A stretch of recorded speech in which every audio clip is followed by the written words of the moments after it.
Doggy का एक ऐसा एपिसोड जिसमें अक्षय कुमार सर ने खुद अपनी आवाज दी थी। और अगर पपलू और टपलू को हेरा फेरी फिल्म के हिसाब से अक्षय कुमार और परेश रावल सर की आवाज दी गई है, तो झपलू को सुनील शेट्टी सर की आवाज की जगह अरशद वारसी सर की आवाज क्यों दी गई है? क्या सच में मोटू को कोई मोटा आदमी और पतलू को कोई पतला आदमी आवाज देता है? चलिए जानते हैं। आज मैं आपको सभी कार्टून्स और एनिमेस के हर एक कैरेक्टर के वॉइस आर्टिस्ट के बारे में बताने वाला हूँ। सबसे पहले अगर मोटू पतलू कार्टून की बात करें तो इसमें आपको 4 से 5 मेन कैरेक्टर्स देखने को मिल जाएंगे, जिसमें मोटू, पतलू, डॉक्टर झटका, जॉन, घसीटा राम शामिल हैं। लेकिन मजे की बात यह है कि जब मैंने शुरू में इस कार्टून को देखा था तो मुझे लगा था कि मोटू को कोई मोटा आदमी और पतलू को कोई पतला आदमी आवाज देता है, लेकिन ऐसा नहीं है। दरअसल मोटू, पतलू, जॉन, चिंगम, घसीटा राम इन सभी को एक ही वॉइस आर्टिस्ट डब करता है, जिनका नाम है सौरभ चक्रवर्ती। भैया खाली पेट दिमाग की बत्ती नहीं चलती।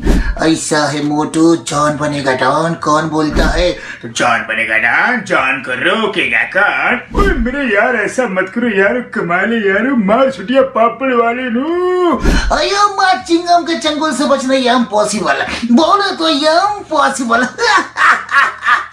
ओडी बाबा, हम अपना 20 साल का तजुर्बा में ऐसा एंकर कभी नहीं देखा। चलो अब मैं आपको इंडिया के नंबर 1 कार्टून छोटा भीम के वॉइस आर्टिस्ट के बारे में बताता हूँ। छोटा भीम में आपको 9 से 10 कैरेक्टर्स देखने को मिल जाएंगे, जिन्हें छोटा भीम के हर एक एपिसोड्स में दिखाया जाता है। देखो, छोटा भीम को इंडिया की सबसे फेमस वॉइस आर्टिस्ट सोनल कौशल ने आवाज दी है। राजकुमारी वापस आएगी बाबा, और वो सब बच्चे भी आजाद होंगे। जू के इशारों पर नाचना अब बंद होगा, ये भीम का वादा है। बाकी दूसरे कैरेक्टर्स जैसे चुटकी, कालिया, राजू, इनकी वॉइस डबिंग भी आप देख सकते हो।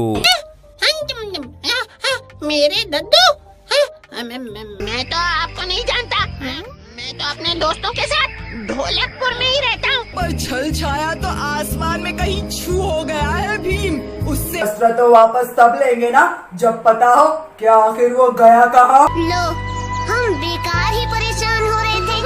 भीम इतनी प्यारी बांसुरी बजाता है। मुझे पता है इनका इलाज, हंसी योगा। दोनों हाथ जोड़कर पेट की तरफ ध्यान लगाकर हंसो। छाती पर ध्यान लगाकर। ये बात तो पक्की है कि आप ये जरूर जानते होंगे कि डोरेमोन को आवाज भी छोटा भीम की वॉइस आर्टिस्ट सोनल कौशल ने ही दी है, लेकिन डोरेमोन की करंट वॉइस आर्टिस्ट अब समृद्धि शुक्ला हैं। और तुम्हारे जैसे आलसी, लापरवाह और जिद्दी लड़के के लिए स्पेस एडवेंचर करना मुझे तो नहीं लगता अच्छा होगा। माफ करना, मैंने कुछ ज्यादा ही बोल दिया। Sorry Nobita. आप में से बहुत से लोग होंगे जिन्होंने डोरेमोन में दिखाए गए दूसरे कैरेक्टर्स की वॉइस डबिंग नहीं देखी होगी। सबसे पहले आप डोरेमोन के मेन कैरेक्टर नोबिता की वॉइस डबिंग को देखो, जो कि सिमरन कौर ने की है। डोरेमोन क्या तुम मुझे प्लीज गैजेट दे सकते हो? डोरेमोन तो मेरे कितने अच्छे दोस्त हो। अगर तुमने मुझे गैजेट नहीं दिया तो जियान मुझे बहुत मारेगा, सुनियो मेरी बहुत पिटाई करेगा। और शिजुका मुझसे बात नहीं करेगी। डोरेमोन प्लीज मुझे गैजेट दो ना, अगर तुम मुझे गैजेट नहीं दोगे तो मैं रोऊंगा। इसके बाद बात करते हैं नोबिता की गर्लफ्रेंड शिजुका की। शिजुका को वॉइस पारुल भटनागर ने दी है। नोबिता, तुम सही वक्त पर आए हो। मेरी मॉम ने मुझे कुछ सामान लाने के लिए भेजा था। हाँ, ये क्या?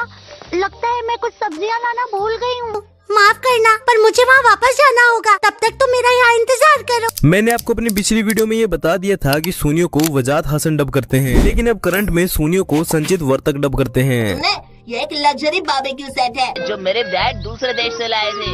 इससे तुम जो भी बनाओगे वो एकदम स्वादिष्ट होगा। हाँ। जियान के वॉइस आर्टिस्ट की बात करें तो उनका नाम है अनिकेत, लेकिन इसमें हमें दूसरों से चीजें मिलेंगी और मुझे ये बात सबसे ज्यादा अच्छी लगी। नोबिता, शुक्रिया। देखो, आपको ये तो याद ही होगा कि आज से बहुत साल पहले एक कार्टून शो आया करता था जिसका नाम था शिवा। ये शो एक ब्रेव लड़के के बारे में था जो अपने फ्रेंड्स के साथ मिलकर अपनी सिटी को क्रिमिनल से बचाता था। शिवा की सुपरफास्ट साइकिल और गैजेट्स भी उसकी विलन को मारने में काफी मदद करते थे। इस कैरेक्टर के वॉइस आर्टिस्ट की बात करें तो आपको भी लगता ही होगा कि इसे किसी मेल आर्टिस्ट ने ही आवाज दी होगी, लेकिन ऐसा नहीं है। शिवा की वॉइस आर्टिस्ट का नाम है मिड डे खान। अंकल, आप इतने इंटेलिजेंट इंसान हो, एक कार जल गई तो क्या, दूसरी बना लेते।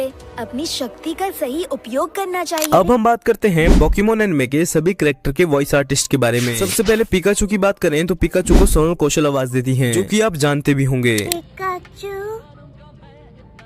पिका।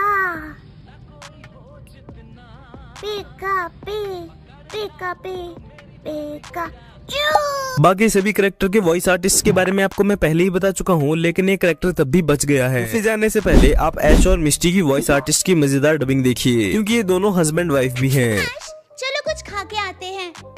अकेली चली जाओ, मुझे भूख नहीं है। अच्छा तो चलो पोकेमॉन विलेज में जाते हैं और वहाँ से कुछ सोवेनियर्स खरीदते। मुझे नहीं जाना। ऐश, मैं बस तुम्हारी मदद करने की कोशिश कर रही हूँ। अब मैं आपको बता देता हूँ कि ब्रॉक को कौन आवाज देता है। ब्रॉक को तो आप जानते ही होंगे, जो ऐश का क्लोज फ्रेंड है। ब्रॉक के वॉइस आर्टिस्ट का नाम उपलक्ष कोचर है, जिनकी वॉइस डबिंग भी आप देख सकते हो। हम अभी तक वर्मिलियन शहर पहुंच गए होते अगर तुम दोनों ने लड़ना बंद कर दिया होता। हम पहले ही लेट हो चुके हैं और मैं तुम दोनों को याद दिला दूं। अब आपका इंतजार खत्म होता है, क्योंकि वो पार्ट आ चुका है जिसके लिए आप बेसब्री से इंतजार कर रहे हो। तो जहाँ तक बात है ऑगी एंड द कॉकरोचेस में अक्षय कुमार सर की आवाज देने की, तो मैं आपको पहले भी कई बार बता चुका हूँ कि अक्षय कुमार सर ही नहीं बल्कि ऑगी के कुछ पहले एपिसोड्स में ऑगी के लिए शाहरुख खान, जैक के लिए सनी देओल सर ही आवाज देने वाले थे। लेकिन आप ये तो जानते ही हैं कि ऑगी एंड द कॉकरोचेस एक मूवी नहीं थी, बल्कि 269 एपिसोड्स की एनिमेटेड सीरीज थी। इसलिए सेलिब्रिटीज बार बार हर एक एपिसोड के लिए रोजाना डबिंग नहीं कर सकते थे। दूसरी तरफ इनकी फीस भी काफी एक्सपेंसिव थी, इसलिए सौरभ चक्रवर्ती को सभी एक्टर की वॉइस डब करने के लिए कहा गया। भैया ये कॉकरोच, लगता है ये कॉकरोच मुझे मार डालेगा। ये कॉकरोच मेरा पीछे क्यों छोड़ दे भैया? कॉकरोच हो, मैं तुझे जिंदा नहीं छोड़ूंगा। ओए आगे तू आगे बढ़, तेरा भाई तेरे साथ है। ओए कॉकरोच हो, मैं तुझे जिंदा नहीं छोड़ूंगा। ओए मार डालूंगा, चीर डालूंगा, फाड़ डालूंगा। मुझे डराने वाला खुद मर जाता है। क्या करूं भैया, मुझे भूख लगी है। आज तो मैं कुछ खाते रहूंगा। अरे तुझे क्या, मुझे भी भूख लगी है बाबू भैया। लेकिन ऑगी का खाना तो अपने बाप का खाना है। बौखला गया मैं। ऑगी का खाना तेरे बाप का भी, मेरे बाप का भी। लेकिन जब ऑगी कार्टून नेटवर्क पर आया तो सौरभ चक्रवर्ती को चेंज करके संजय केनी को ऑगी का वॉइस आर्टिस्ट बनाया गया, जिन्हें लोगों ने काफी ज्यादा पसंद किया। सुबह सुबह स्विमिंग करने का मजा ही कुछ और है। I just love swimming. मेरी पूंछ को क्या हुआ? हे शार्क, छोड़ दे मेरी पूंछ को। ओए, तोड़ दूंगा, फोड़ दूंगा। मेरे भाई को छोड़ दे, वरना तुझे कहीं का नहीं छोड़ूंगा। मैं जानता हूँ बड़ी बकरे की दी जाती है, शेर की नहीं। मेरा नाम है बॉब, बलवान बॉब। ऑगी की नींद से चुराता हूँ ख्वाब। सीधी तरह से ऑगी को छोड़ दे, वरना हो जाएगी तेरी ठक टिक ठक टिक। टपोरी टपलू मेरा नाम, ऑगी को सताना मेरा काम। और ये काम हम कॉकरोचों के अलावा कोई और करता है तो हमारा गुस्सा 7वें आसमान पर पहुंच जाता है। ये शार्क तो बोखला गया ना बाबा। भाई लोग टेंशन लेने का नहीं, देने को। ये शार्क के भेजे में केमिकल घुस जाए, इसका मानस ही कि नहीं, शारीरिक संतुलन भी हिल गया। ऑगी की हो गई रिहाई। मोरल ऑफ द स्टोरी, अगर एक उंगली की ताकत से काम नहीं बनता, सारी उंगलियां मिलकर मुट्ठी बन जाओ, जीत तुम्हारी होगी। ऑगी की वॉइस डबिंग से इम्पोर्टेंट ये बात है कि झप्पलू को सुनील शेट्टी सर की आवाज क्यों नहीं दी गई है। देखो, जब शुरू में ये डिसाइड किया जा रहा था कि कॉकरोचेस को किन किन एक्टर की आवाज देनी है, तो उस टाइम पर झप्पलू के लिए भी सुनील शेट्टी सर को ही चूज किया गया था। लेकिन प्रॉब्लम ये थी कि हेरा फेरी फिल्म में श्याम को थोड़ा शरीफ दिखाया गया था और झप्पलू के लिए किसी शैतानी टपोरी टाइप एक्सेंट की जरूरत थी। इसलिए मुन्ना भाई MBBS से इंस्पायर्ड होकर झप्पलू को अरशद वारसी सर की आवाज दी गई।